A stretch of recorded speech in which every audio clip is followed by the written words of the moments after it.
नमस्ते साथियों, आज हम बात करते हैं 1909 के एक्ट की। 1909 का भारत परिषद अधिनियम। हम इस पर बात करें कि 1909 का भारत परिषद अधिनियम के क्या क्या प्रावधान थे।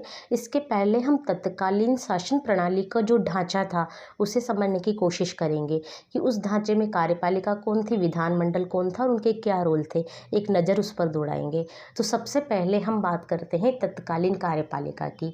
तो उसके लिए हमें चलना पड़ेगा 1857 की क्रांति के बाद शासन में जो जो चेंजेज हुए उन पर हम बात करते हैं कि 1857 की क्रांति के बाद 1858 की घोषणा हुई, जिसमें ये कहा गया कि जो ब्रिटिश शासन था वो ईस्ट इंडिया कंपनी से भारत में रूल करने का अधिकार जो ईस्ट इंडिया कंपनी कर रही थी, चला रही थी, ईस्ट इंडिया कंपनी से शासन संचालित हो रहा था, वो शासन अब किसके हाथों में चला गया?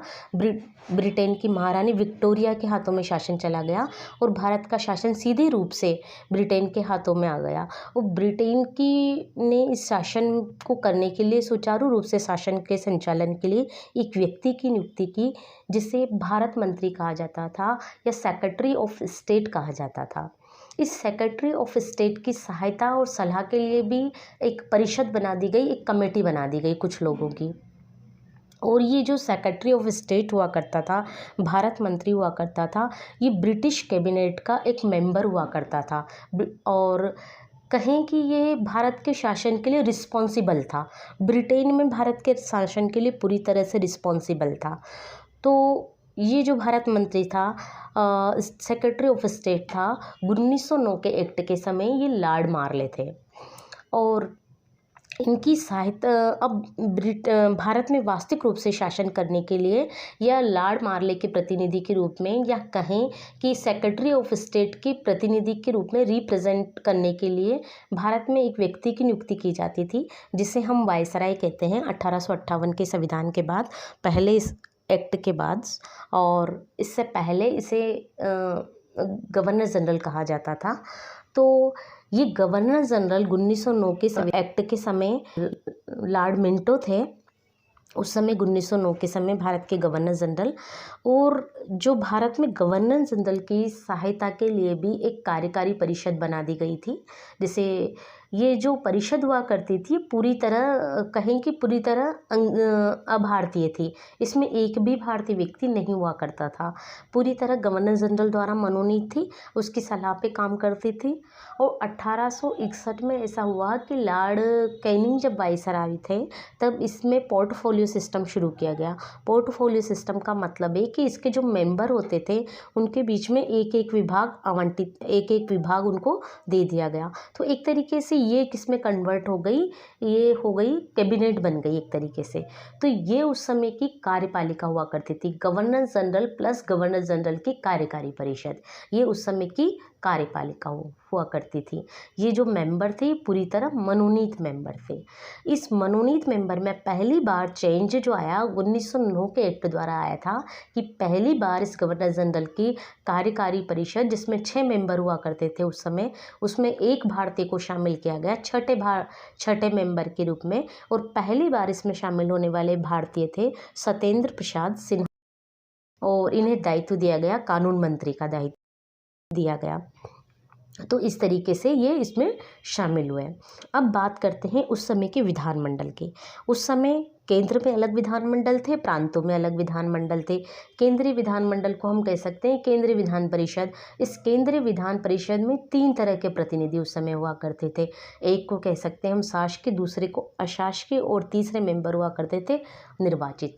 जो शासकीय मेंबर हुआ करते थे वह गवर्नर जनरल की जो कार्यकारी परिषद है उसके जो मेंबर हुआ करते थे वही विधानमंडलों में बैठते थे। इन्हीं कहा जाता था शासकीय सदस्य, यानी कि गवर्नर जनरल की कार्यकारी परिषद के सदस्य ही क्या कहलाते थे? शासकीय सदस्य।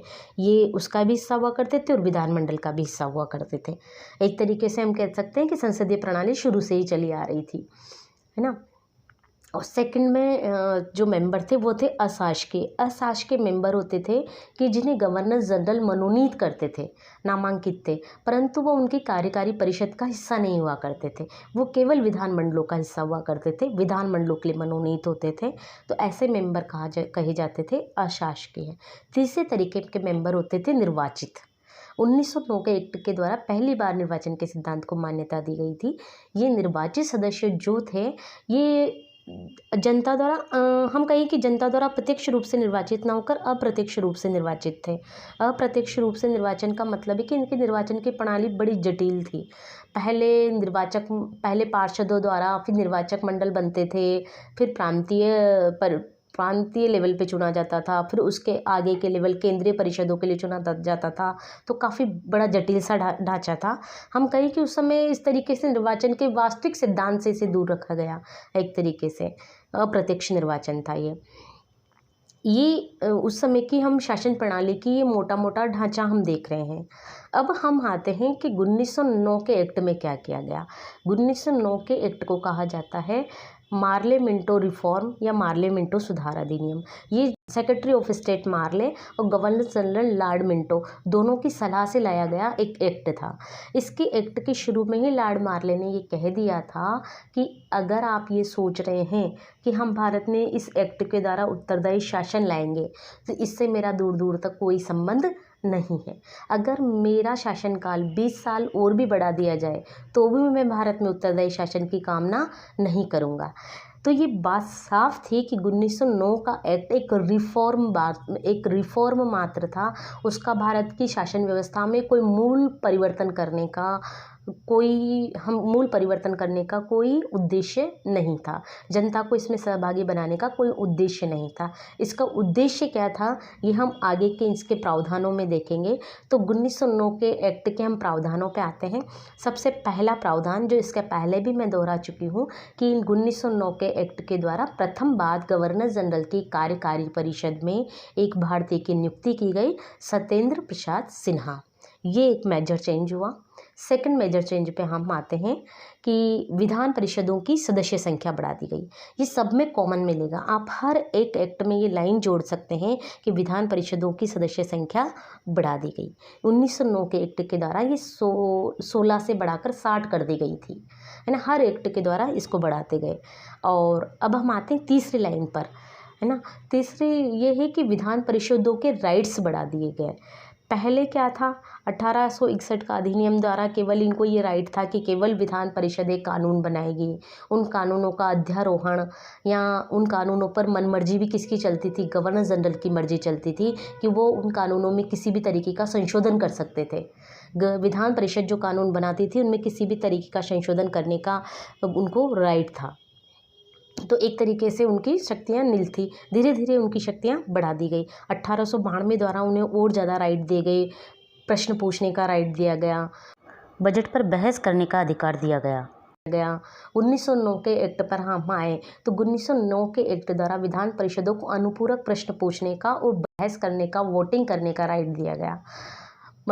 अनुपूरक प्रश्न का मतलब होता है कि प्रश्न के बाद जो प्रश्न किया जाता है, काउंटर क्वेश्चन, एक प्रश्न का उत्तर देने के बाद उस उत्तर में से हम जो प्रश्न निकालते हैं उसको कहते हैं हम अनुपूरक प्रश्न। तो वो पूछने का अधिकार दिया गया 1909 के एक्ट के द्वारा और बजट पर बहस करने का, वोटिंग करने का पहली बार राइट दिया गया। तो ये दो लाइनें कॉमन हैं जिन्हें आप हर एक्ट में डाल सकते हैं कि एक तो विधान परिषद की सदस्य संख्या बढ़ा दी जाती थी और विधान परिषद के जो राइट्स हैं वो बढ़ा दिए जाते थे। ये दो बातें कॉमन थी, ठीक है।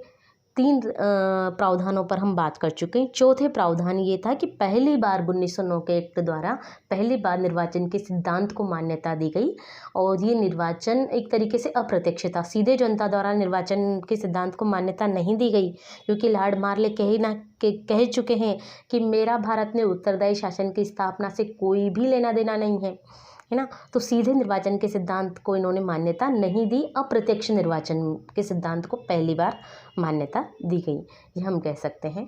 अगली लाइन पर हम आए तो अगला प्रावधान था जो इस प्रणाली का सबसे मोस्ट इम्पोर्टेंट प्रावधान है, यह है कि इसके द्वारा पृथक निर्वाचन व्यवस्था की नींव रखी गई और पहली बार इससे भारत के मुस्लिम समुदाय को पुरस्कृत किया गया। पृथक निर्वाचन प्रणाली जिसमें ये प्रावधान था कि एक वर्ग जिसको ये दिया गया उस समुदाय के लोग सीधे रूप से अपने प्रतिनिधि को निर्वाचित कर सकते थे। मतलब दूसरों अलग कर दिया गया उनको, को पृथक निर्वाचन प्रणाली का अधिकार मिला, जिस समुदाय को, वह अपने प्रतिनिधि प्रत्यक्ष रूप से चुन सकता था, अपने ही व्यक्ति को, अपने ही समुदाय के व्यक्ति को प्रत्यक्ष रूप से चुन सकता था। तो एक बड़ा भेदभाव साधारण जनता के बीच में कर दिया कि जिनको पृथक निर्वाचन प्रणाली का अधिकार था वो तो अपने प्रतिनिधि प्रत्यक्ष रूप से चुने, और जिनको ये राइट नहीं था वो अपने प्रतिनिधि अप्रत्यक्ष रूप से कई चरणों से गुजरते हुए चुने। तो साधारण जनता के बीच में एक बड़ा भेदभाव का बीज इस तरीके से बो दिया गया, और बाद के आने वाले एक्ट में इसका विस्तार कर दिया गया। कभी किसी को आवंटित किया गया, भारत के दलित समुदाय को दिया गया, भारत के ईसाई समुदाय को देकर इस फूट की प्रणाली को आगे तक जारी रखा गया।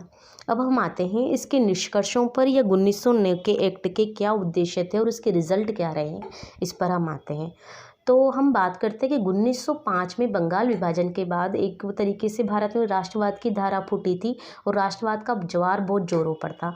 ऊपर 1907 में कांग्रेस दो धड़ों में बंट गई थी। सूरत की फूट के समय कांग्रेस दो धड़ों में बंट गई थी, नरमवादी और उग्रवादी। तो जो ये फूट थी ये जग जाहिर हो गई थी। 1909 के एक्ट में इसी फूट का फ़ायदा उठाया गया, और 1909 के एक्ट में कुछ ऐसे प्रावधान रखे गए जैसे कि विधान परिषदों की संख्या बढ़ना, एक व्यक्ति की कार्यकारी परिषद में नियुक्ति, विधान परिषदों के राइट बढ़ना। तो इन सब से जो भारत का नरमवादी धड़ा था वो तो संतुष्ट हो गया। दूसरा, पृथक निर्वाचन प्रणाली का अधिकार पाकर भारत का मुस्लिम समुदाय भी संतुष्ट हो गया। तो जो राष्ट्रवाद की दो धाराएं थी वो तो संतुष्ट हो गई, जो दो धड़े थे वो तो स्पष्ट रूप से संतुष्ट हो गए, केवल एक धड़ा बच गया, उग्रवादी, जो संतुष्ट नहीं थे। तो एक तरीके से हम कह सकते हैं कि भारत का जो राष्ट्रवाद का ज्वार था, राष्ट्रीय आंदोलन जो चला आ रहा था, उसमें फूट पड़ गई, और वो राष्ट्रीय आंदोलन की जो धारा थी वो वहाँ की वहीं सुषुप्त हो गई। आगे के आने वाले 10-20 सालों के लिए वो धारा पीछे की ओर चली गई। तो इस तरीके से अंग्रेजों ने भारत में इस 1909 के एक्ट के द्वारा भारत में राष्ट्रवाद के ज्वार को बढ़ने से रोक दिया, डिवाइड एंड रूल की नीति लागू कर दी, और 1947 में हमने उसका रिजल्ट देखा कि भारत दो भागों में बट गया। तो यहाँ इसकी शुरुआत हुई। तो मेजर इसका उद्देश्य भी यही था, राष्ट्रवाद की धारा को कमज़ोर करना, उसको ख़त्म करना। इसमें लगभग ये सफल रहे। तो 1909 का एक्ट का मेजर परिणाम हम ये कहें कि यही था कि इसने भारत में एक तो भारत में भेदभाव की नीति की नींव रख दी, और दूसरा इसने भारत के राष्ट्रवाद को पीछे की ओर धकेल दिया, राष्ट्रवादी धारा को पीछे की ओर धकेल दिया। 1909 का एक्ट था, उसके मुख्य प्रावधानों को मैंने रेखांकित करने की कोशिश की है। इसकी जो पृथक निर्वाचन प्रणाली का सिद्धांत है, हम उसको विस्तृत रूप से किसी अगले वीडियो में हम देखेंगे। तब तक के लिए धन्यवाद।